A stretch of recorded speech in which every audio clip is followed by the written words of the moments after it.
This comes from General Mike Flynn yesterday in a speech called "The FBI is impeding the will of the American people, and it's not acting alone in this coup." The revelations of FBI malfeasance, egregious conduct, and flagrant lies revealed over the last few days during the Durham trial expose the agency's willingness to interfere and impede the will of the American people and the administration of the 45th President of the United States, Donald J. Trump.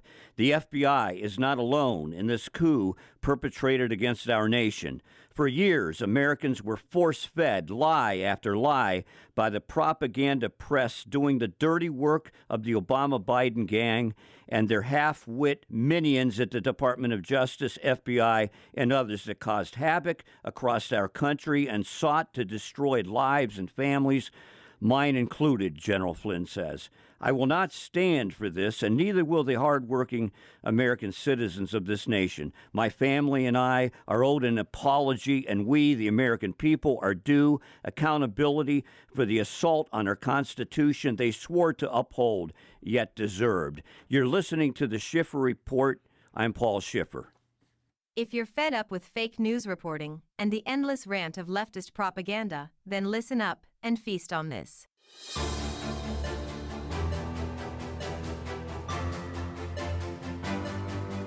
The Schiffer Report is on the air with radio journalist, author, and political analyst Paul Schiffer. Our way of life is under attack. Those who make themselves our enemy are advancing around the globe, and its presence has never been more imminent. For we are opposed around the world by a monolithic and ruthless conspiracy that relies primarily on covert means for expanding its sphere of influence, on infiltration instead of invasion, on subversion instead of elections, on intimidation instead of free choice.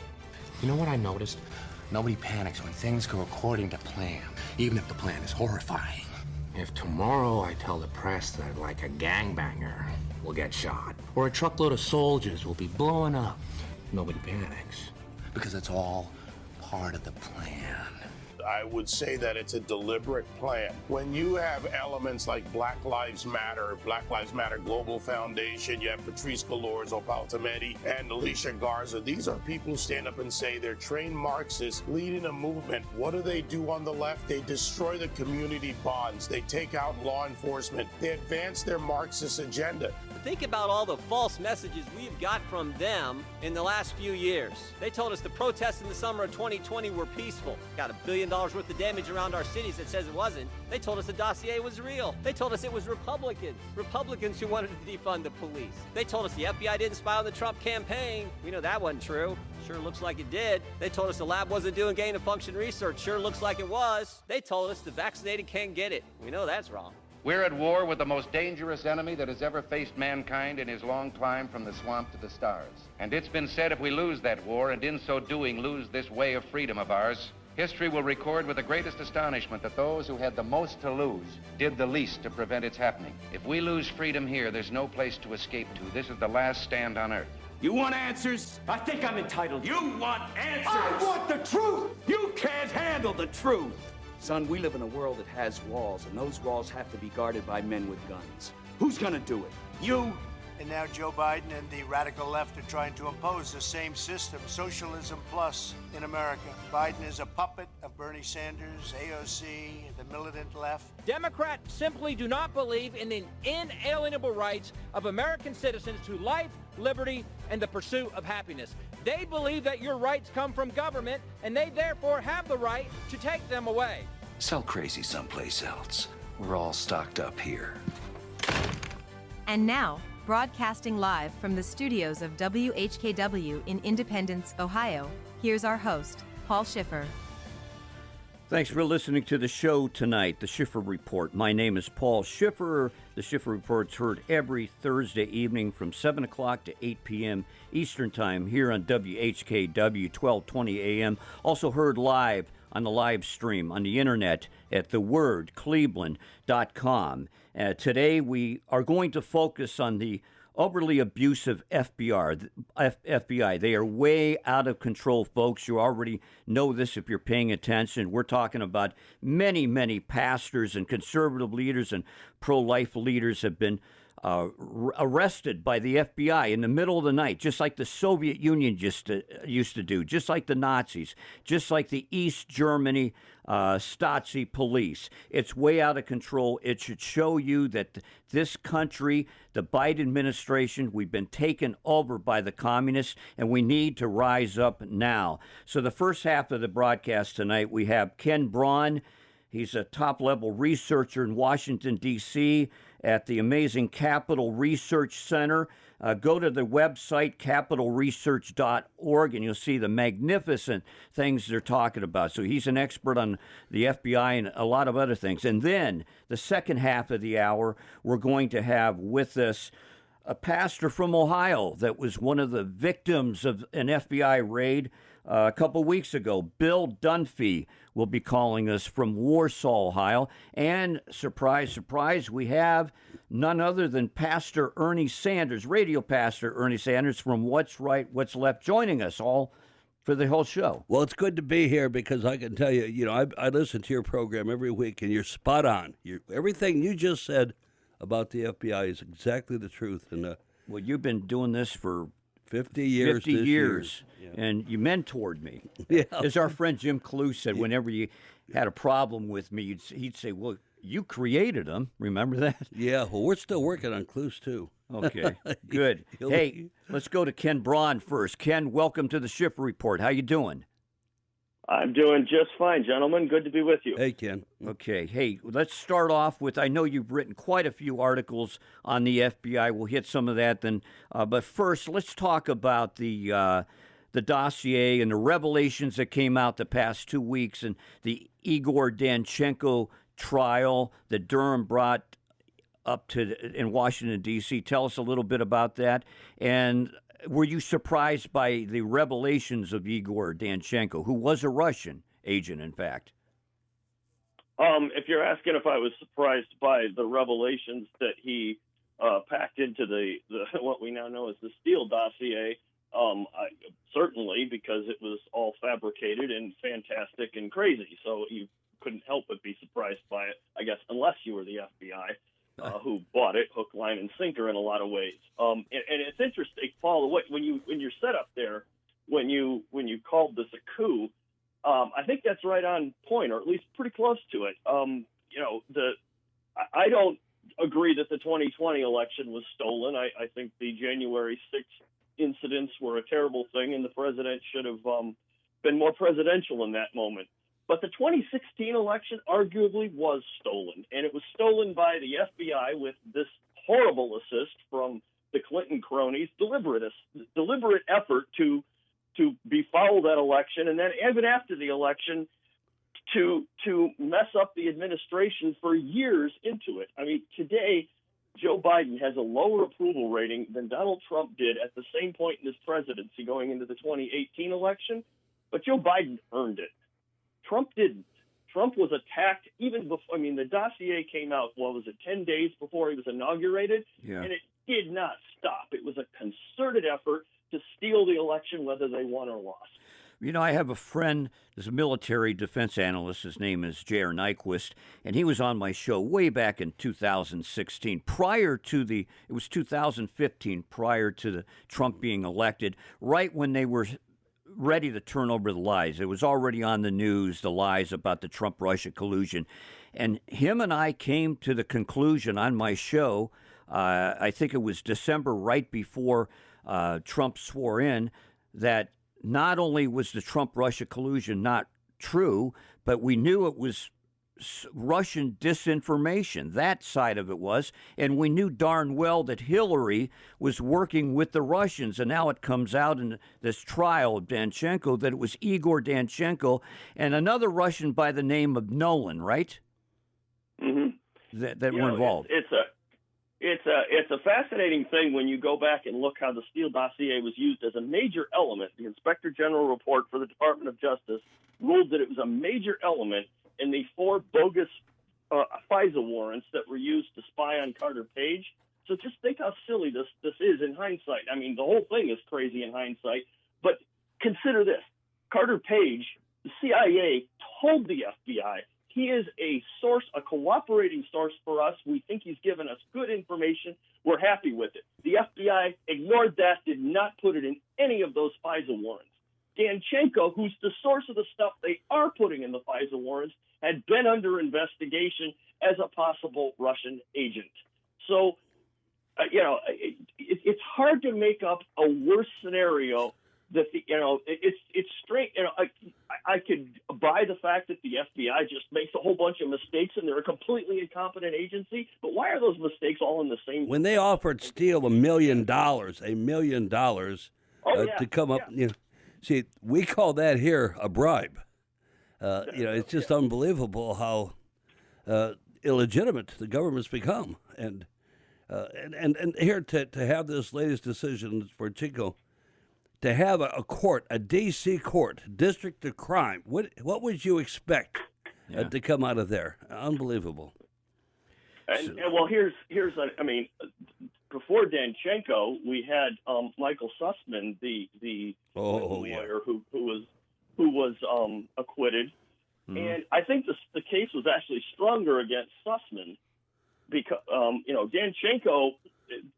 I don't know that he lied. They were willing to believe anything the man told them, and he just told them whatever he wanted. I mean, it's kind of like, you're if you're trying to bust a mafia prostitution ring and you decide that your major defendant is going to be the hookers, not the people running the thing. I kind of don't know what Durham was going after there and going after Danchenko, but the Sussman prosecution, I think he had a stronger case, and the jury acquitted Sussman in that case. And here's a little factoid for you. Because of all this, because of this whole scandal, in April of 2020, 7 months before the presidential election, polls showed 53% of Americans believed that Trump and his campaign associates had colluded with the Russian government to win the 2016 election. 53%.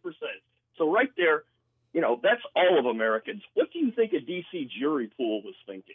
I mean, they were predisposed to come up with a pretty rough verdict just from the get-go in that. So is Prosecutor Durham's investigations all over now? Is there anywhere he can go now?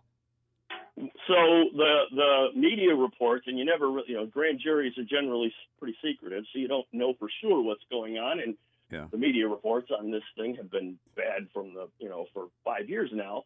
But if we take the media reports at face value, the grand juries have been shut down. He's not using them anymore, and these are the last prosecutions we're going to see. Hopefully now we'll get a report getting what he had found. The report will hopefully tell us all the information he found, not just, what was a provable criminal case. And, I suspect if that comes out, it will give us something at least as revealing as the Inspector General report, which kind of really blew the lid off this, and maybe a little more than that. But at least I don't think we'll see any more prosecutions. And I think we should have probably he should have been going after the agents themselves, and a little bit higher than going after the sources, which is what he ultimately did. You're listening to the Schiffer Report. I'm your host, Paul Schiffer. Joining me is Ernie Sanders, the host of What's Right, What's Left here on WHKW every evening from 9 till 11, 10? 10 to midnight. 10 to midnight. The phone lines are open if you'd like to call in. Our guest right now is Ken Braun. He works at the Capitol Research Center in Washington, D.C. The phone lines are open, 216-901-0933. That's 216-901-0933. Ernie? Well, I would have to disagree with you, Ken, on the 2020 election. There is so much evidence that election was stolen. We've went through literally. If I was to have all the documentation on my table here, it'd be over a foot high. When you had ballots, where you had people pulling out ballots from underneath tables.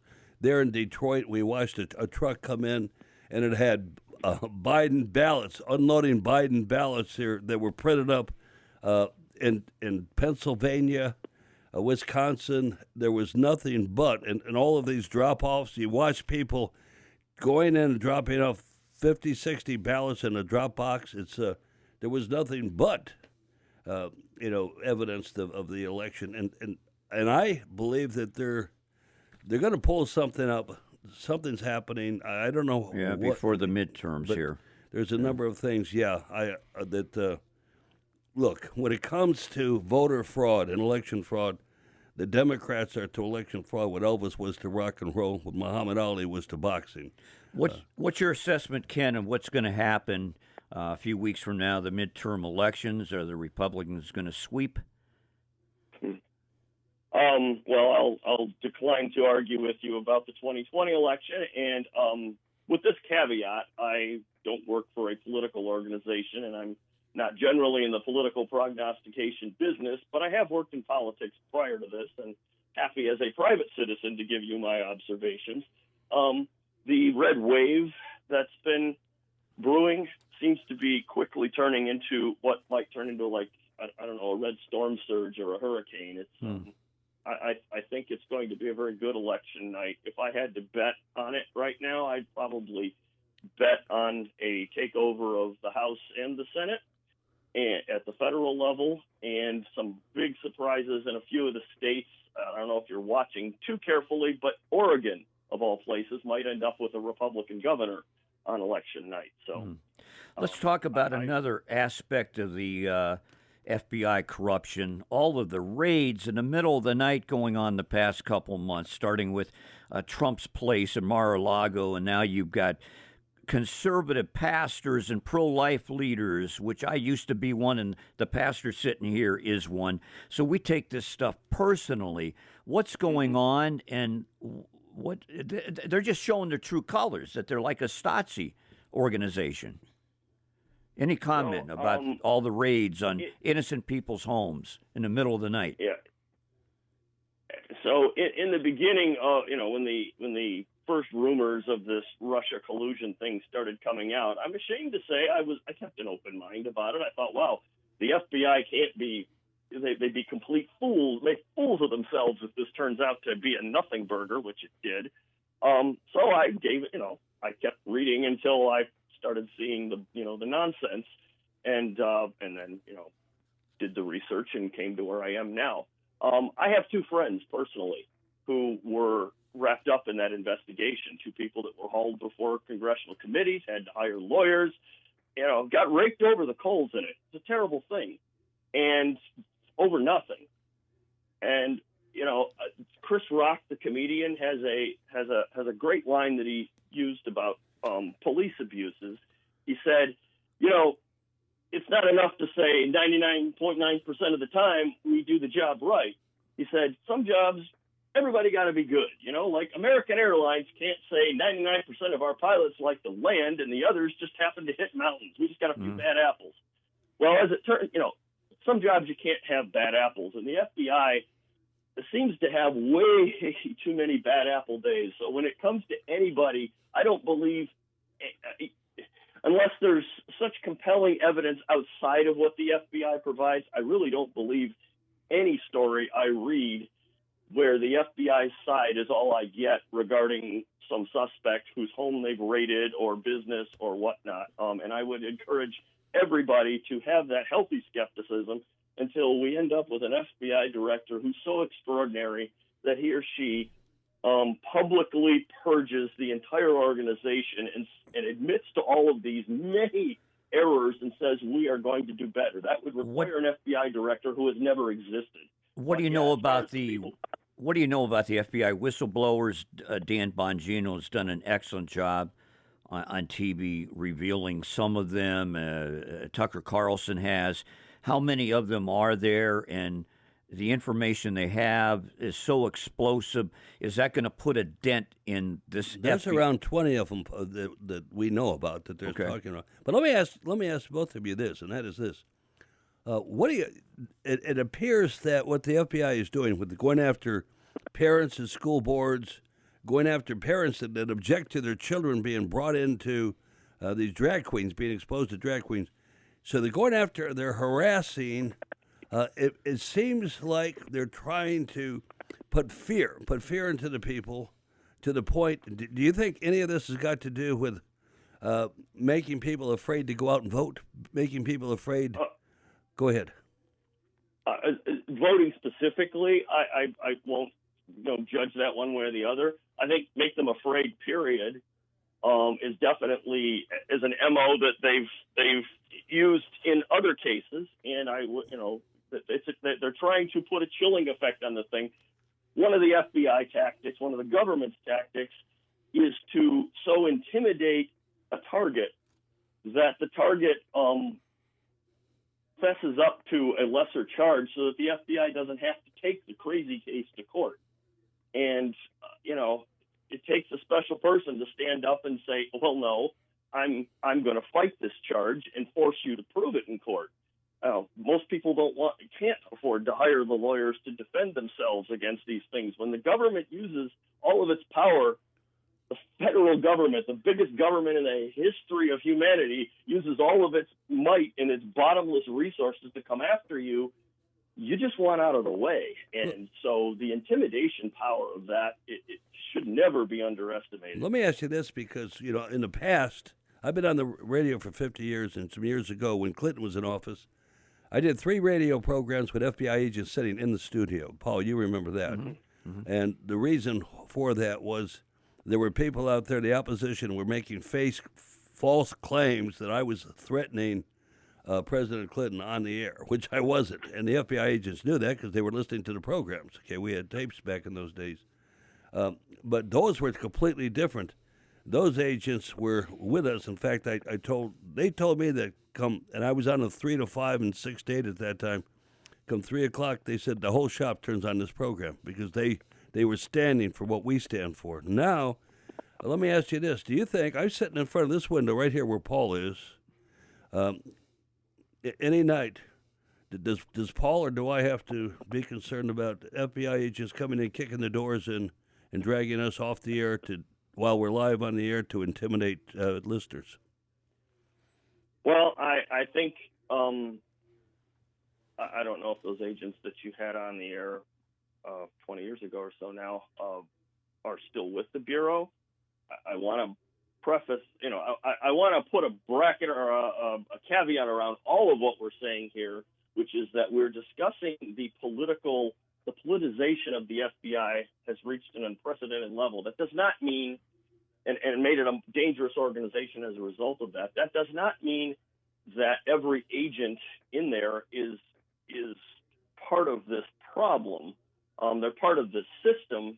I think the vast majority of them are good, but like I said, 99% just isn't good enough. I would analogize it to say public school teachers. Great people by and large, but they're stuck in a system that is a unionized public education indoctrination system in a lot of ways, and they are constrained in their ability to make any real changes. And so, and the FBI has always had its problems. I think in past years, say in the Clinton era, the FBI was used to, and even before, the FBI has always been a kind of a guard that protects the president, the regime. They'll do what, they'll please whoever's in power. What happened in the Trump era is a new level of concern, because in that instance, they acted independently. It was a coup. Yeah, they acted independent of the government, independent of the president, that, even under the best of circumstances, they're part of the executive branch. They acted as a total rogue element there, and that's kind of unprecedented. And what's really even more concerning about that is that, we don't know what's happening when they're not watching. If they kicked your door down tomorrow and no press was watching, would we even know about it? How many things don't we know about? Because the news hasn't gotten out. And what's really scary now is, I would say back at least through the 1990s, the media was at least skeptical enough to question the FBI and believe that, not believe everything they were told. That is out the window now. The corporate media is completely in the tank as a PR service, by and large, for whatever the FBI wants. You're absolutely right. Well, thanks, Ken, for joining us. When you leave here in 30 seconds, we're going to put on one of the victims of the FBI from a few weeks ago here in Ohio, Pastor Bill Dunfee.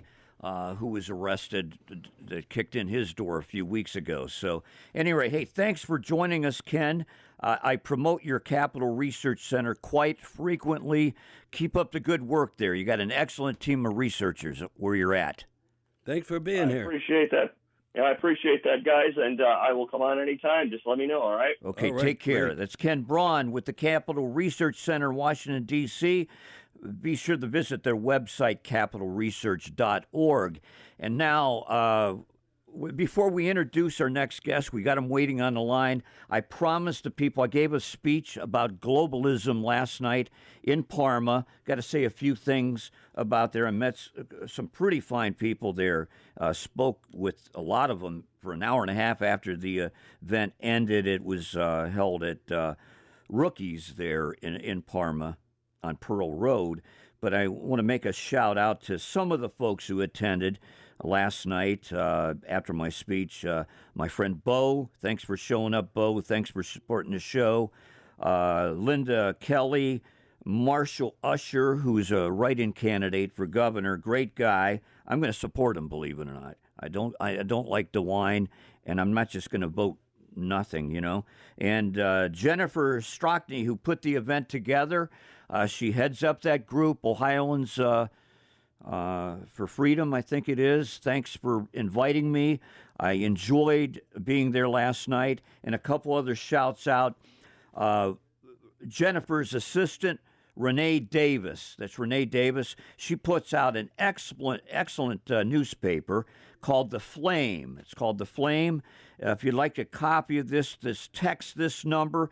It's an excellent 12-page newspaper. I think it comes out monthly. Do you know anything about it? Yeah, I believe it does come out monthly. Yeah. Monthly. Okay, so it's called The Flame. She's very conservative, patriotic, and she hates what is happening to the country. So get a hold of Renee Davis if you'd like a copy of The Flame. I've got some copies with me now. Text her at 216-316-0887. That's 216-316-0887. And finally, I promised one of the other people that were there, Kathy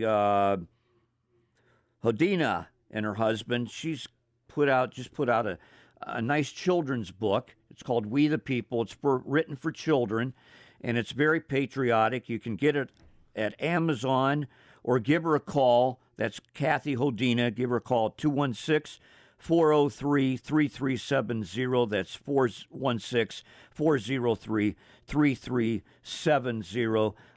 It's a nice children's book called We the People. Ernie, I'm going to give you the privilege of introducing our next guest. One of the pastors, just like you, he was victimized by the FBI. He's on the line now. We welcome to the Schiffer Report, Bill Dunfee. Welcome to the program, Bill.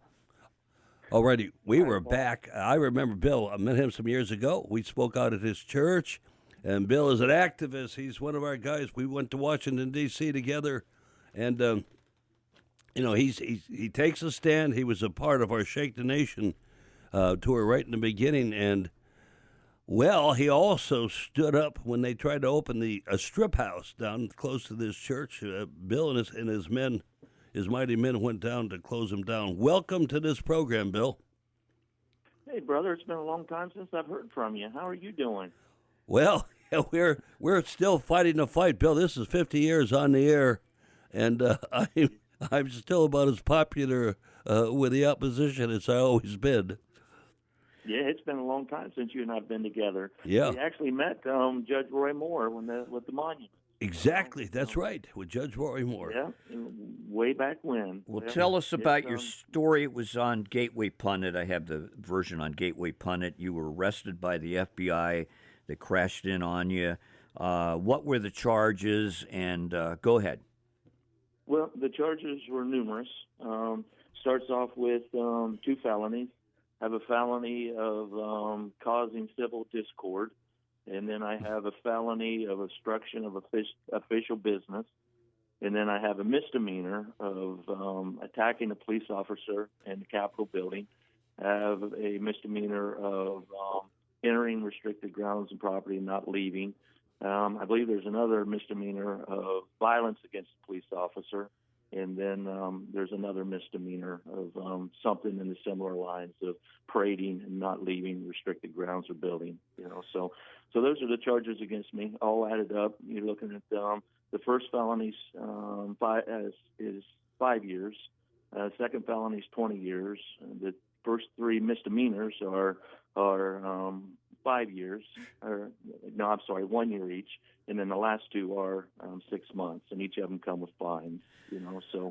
So anyway, it was just a couple weeks ago that I got a phone call. I was sitting in my living room with my wife having our devotions where I go to work, and I got a phone call. Didn't recognize the number, my business. So I went ahead and answered it.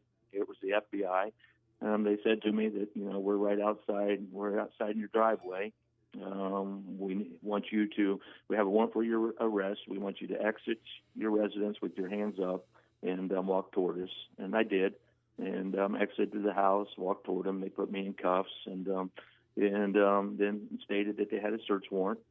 We're looking for particular items that I have with me on J6, and then they said that they needed those items, and so they said, where are they at? And I told them, and they said, well, why don't you just take us back in and show us where they're at, so that we don't have to go through the house. So my situation with the FBI is slightly different. Is different than many of the stories that we see and many of the incidents that we see, because they did stay outside of the house. They called me out, and they actually treated me with some respect. They treated my wife with some respect, and they didn't go barging into my home. Took me into custody.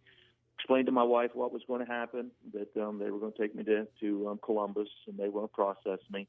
No one had any intentions of detaining me. That I should be home by evening, and that if anybody wanted to go to the pretrial, that they could feel free to go there. So I say that that the folks that showed up, that the FBI that showed up, fortunately, and I'm thankful that they didn't come in like they've done on other instances. That they treated this with some dignity. But now, I firmly believe that the investigation is a hostile investigation. I just don't see how they can come up with the charges that they've come up with. So it's absolutely, it's just a tragedy what the FBI has turned into, what the Gestapo, and a lot of the blame goes to the Attorney General of the country, Merrick Garland. Merrick Garland is a dirty cop, and folks need to say that because he is as corrupt gets. Now, your crime specifically was so-called quote-unquote crime is 2 weeks before you went down to D.C. January 6th. You preached a message in your church. Was it December 20th, of 2019? Yeah, probably in the proximity of that. And you gave a speech talking about the election fraud. What would a lot of people like myself and Pastor Ernie talk about, that the election was stolen. Is that correct? Mm-hmm.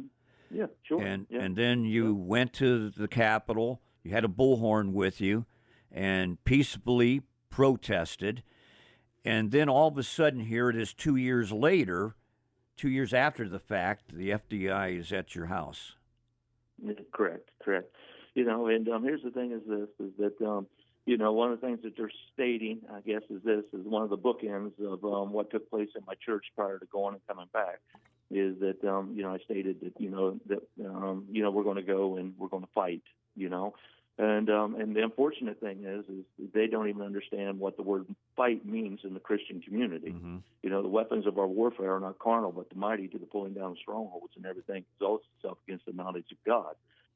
So we go and we proclaim the gospel of Jesus Christ, and we declare the truths that He is sovereign over nations, and He's sovereign over the United States of America, and He's sovereign over the hill, which it is that I spent my 3 hours or so preaching and proclaiming, admonishing, and rebuking, and stuff. So, and then when I came back and stated that, what I witnessed, I had no clue what was going on the front of the building. I had no clue what was going on in the Capitol building. I had no clue what was going on, to the extent of what I seen, what we see, that the pictures that continue to be portrayed, and when I came back, I just told my congregation what I witnessed. What I witnessed was this: was is a bunch of patriots who've come together, farmers and ranchers and grandmas and grandpas and Christian brothers and sisters in the Lord who had a redress of grievances and that they just wanted to be heard, and so that's the other big bookend of my criminal charges, I guess, that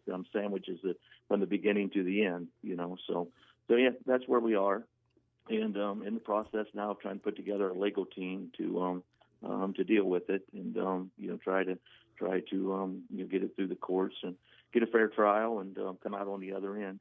Well, let me ask you this, Bill, because it seems like, first of all, I know you, and you're too smart, and you wouldn't do it anyhow to go and start picking a fight with police officers. Okay, so I know you don't do that. I know those charges would be false, what they say. But what do you think they're doing? The idea is that they're going to throw everything at you, all of these charges, and then say, okay, look, we'll drop all of these, just plead guilty, give us one, plead guilty, whether you're guilty or not, even knowing. And this is what's happening because a lot of the patriots, the Christian patriots, they're put in such a position, they've got homes, they got family at home. We want you to get up there and lie and plead guilty to a charge so we can get a conviction on the books, and then from here on out, you're going to have a conviction on you. Is that what they're trying to do to you? But yeah, I think that's one of the things. I think that obviously they know good and well that the charges that they brought against me aren't legitimate charges. They know I committed no felonies. They know I attacked no police officers. They know I was never in the building. They know all these things. They know that. But I think that the bigger thing is an intimidation factor. I think that, when it gets right down to it, it goes smite the shepherd and the sheep will scatter, and so for any pastor or Christian who wants to come out and let their voices be heard, and, either whether it's in the form of redress of grievance or just to proclaim God's word, and declare that he's sovereign over nations, that, silence them and, and make sure that no one else gets the courage to go and to stand up and be a voice.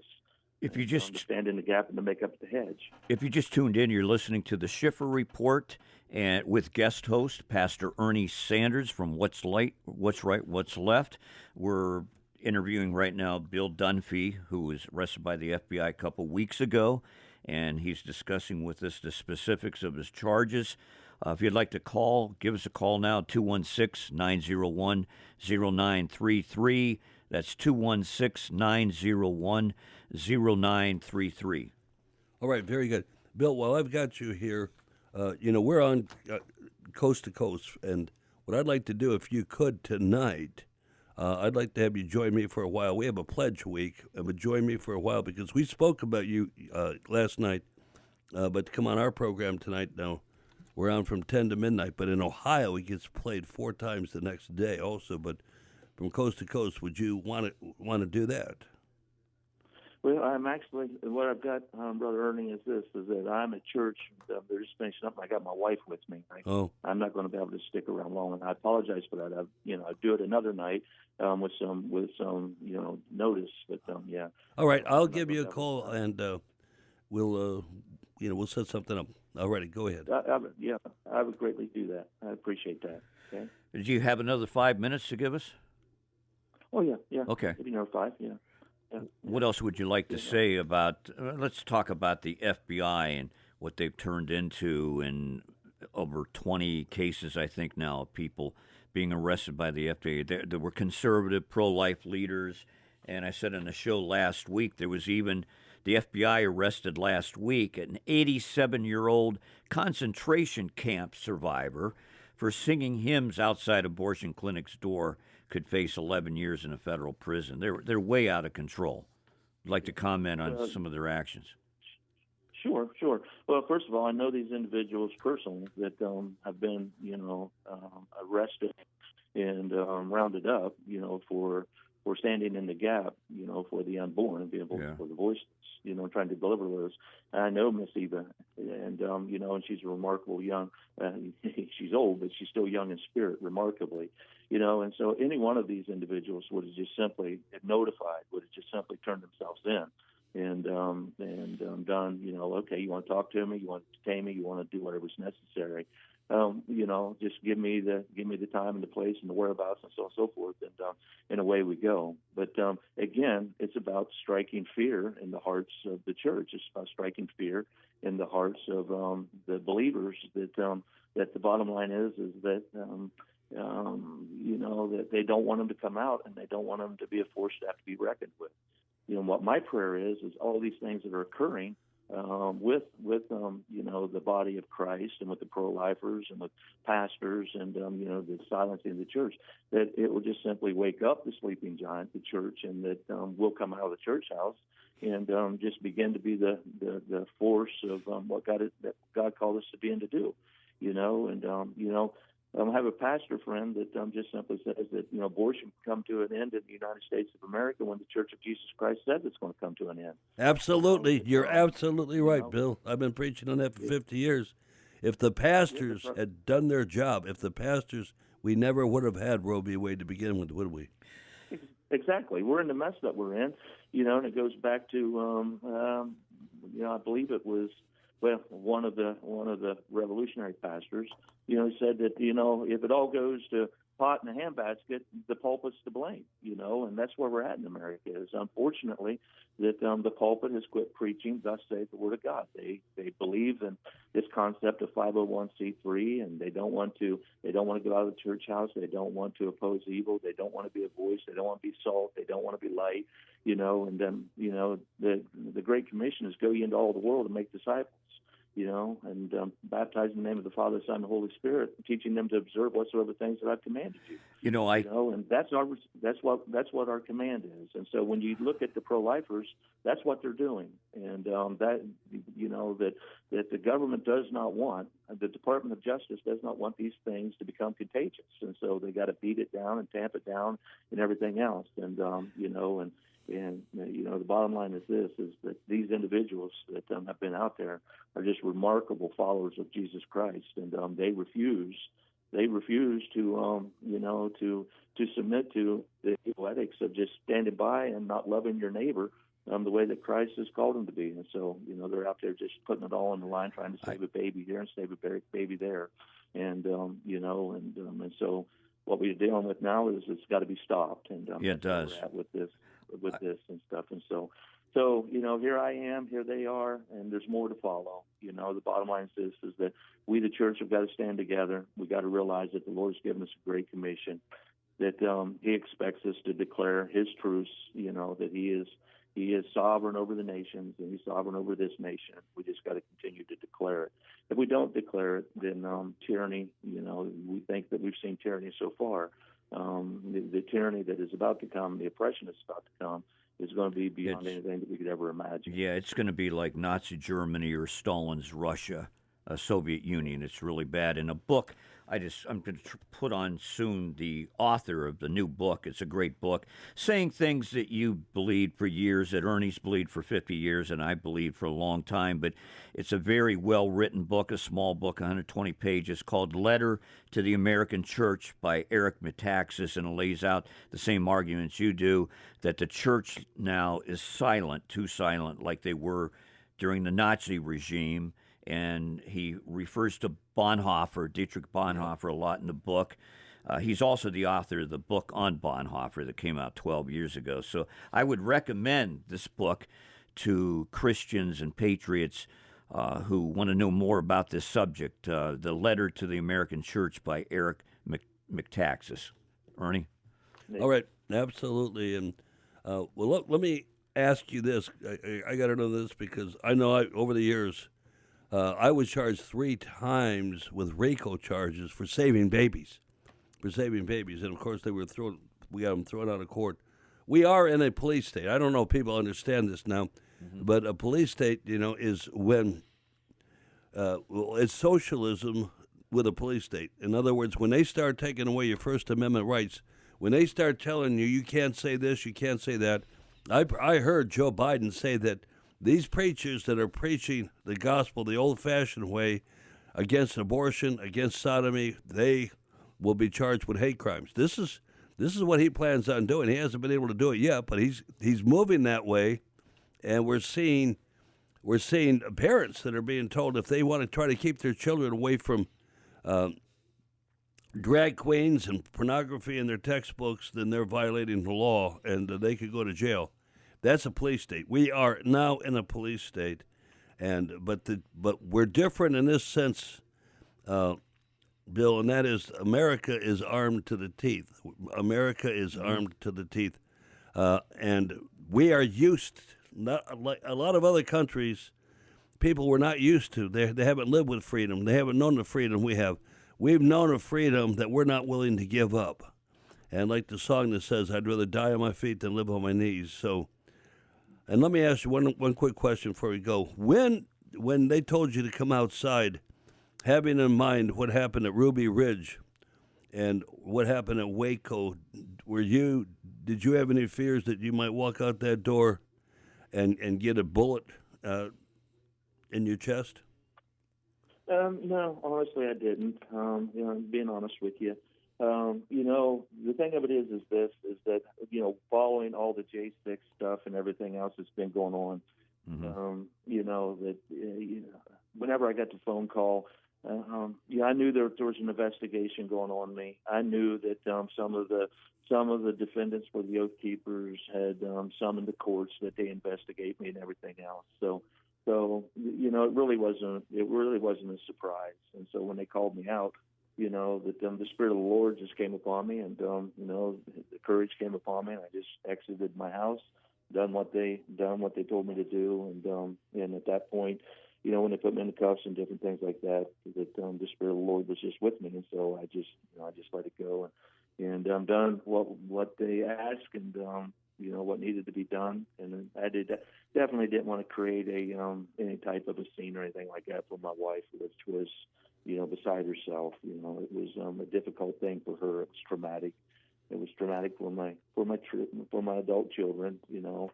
Thankfully my grandchildren weren't there, but again, let me just say this, and I got to say it because I speak truth. Is that it could have been worse for me. But bottom line is this: is that they did treat me with respect, and they treated my family with respect. And even when they took me to the Southern District of Columbus, there they treated me with respect. So I don't agree with the investigation at all. I don't agree with the findings. I don't see how they could ever come to the conclusions that I committed these crimes. You know what I'm saying? But they themselves, the ones that came to my house, there was a difference between what I've seen everywhere else.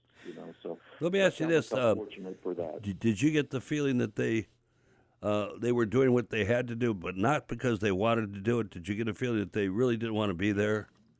And yes, I did. Okay, yes, I so did. that's good. Now, do you think that could too be have to do with the fact that all of the pressure that the FBI is coming out with, because a whole lot of us are talking about this across the country, so people know, and it doesn't bode well, because these people have children in schools, and when the kid comes home and says, "Dad, gee, I don't want my friends to know that you're an FBI agent," or the kids at school are talking really bad. Do you think that's got something to do with it too? Yeah. Yes. Whenever it was all done and over with, actually whenever they put me in the car and they cuffed me, and they were concerned about were my cuffs too tight, did I have enough leg room and everything else. Well, that's good. I told them, I said, well, thank you very much. I appreciate, the way that you're treating me. And they said to me, will you please let that get out? Will you please tell people that we treated you with respect? And I told them I would. And so no way, shape, or form am I going to. The ones that came to my residence to take me into custody were civil individuals. And I get that's a good sign. Yeah, it definitely is. The impression. Well, I got the impression from them that they were there only because, quote unquote, I've been ordered to do this. You know what I'm saying? So I'm glad that I'm able to share that positive side, because it was, it's not like you see everywhere else. And now here we go. And even whenever they were processing me, and my wife, even though they informed her, when they were processing me, one of the agents that was there just simply asked me, said, would you like to call your wife? I don't have a phone. And he dialed my wife and put her on the line for me, where I was able to talk to her. So That's good. Those things, right? It is, and I think it needs to be heard. It needs to be told on their behalf because they done it right. I would say that it wouldn't have took 7. I would say they could have called me and said, we need you to, appear here, and we'll do it this way. But, obviously they had their orders, and they done it the way that they were ordered to do it, so. Well, thanks, Bill, for joining us tonight on the Schiffer Report. Folks, you've been listening to the Schiffer Report. We're talking now with Bill Dunfee, Pastor Bill Dunfee, talking about his ordeal when the FBI came to get him last week. We wish you luck. We'll be praying for you, getting the word out. By the way, I got a hold of you through people Kirk Stotler in Millersburg and the McCombs family. They contacted a friend of mine that follows the show, Bonnie, and they gave me your number, so hope you don't mind. Not at all. Don't mind at all. Okay. You don't mind at all. And the other thing, if I can get this out, that that it's going to cost tens of thousands of dollars to fight this. And so I covet people's prayers, and if there's anyone that'd be interested in helping with the financial challenge that comes along with it. How do they get a hold of you then for that? Do you have a website or anything set up yet, or what? Yes. Just go to N as a new, New Beginnings Ministries, nbm.churchcenter.com, and there's a donate button there, and just when you hit the link, Pastor Bill's legal fund. Okay, so it's nbm all lowercase .churchcenter.com, and that'll be a great help. I appreciate it much. Okay. God bless you. Take care, Bill. God bless, Bill. We may be able to help you out in that area, and so I appreciate it. Good to hear from you. It's blessings to you all. Thank you. God bless, and have a good one. That website again to go to help out Pastor Bill Dunfee is NBM. That's N as in new, B as in boy, M. NBM.churchcenter.com. You've been listening to the Schiffer Report, heard here on WHKW every Thursday evening from 5 after 7 to almost 8 o'clock. Any concluding thoughts, Pastor Ernie? It's good to have you with us. This tonight. was one of the fastest hours I've ever been on. I mean, it was quick. An hour's not enough. And I do want to tell the folks out there that you have been spot on this radio program. I've been listening to you from the very beginning. And, folks, he's a program right now that could use your support, too, so deserves your support. If you'd like to help me out financially, this is a pay-to-play show, then give me a call anytime at 216-276-8257. That's Paul Schiffer at 216-276-8257. And thanks for our board operator, Craig. You're doing a great job in there. And Ernie, Pastor Ernie, thanks for coming in today and joining me. God bless you. Have a great weekend, everybody.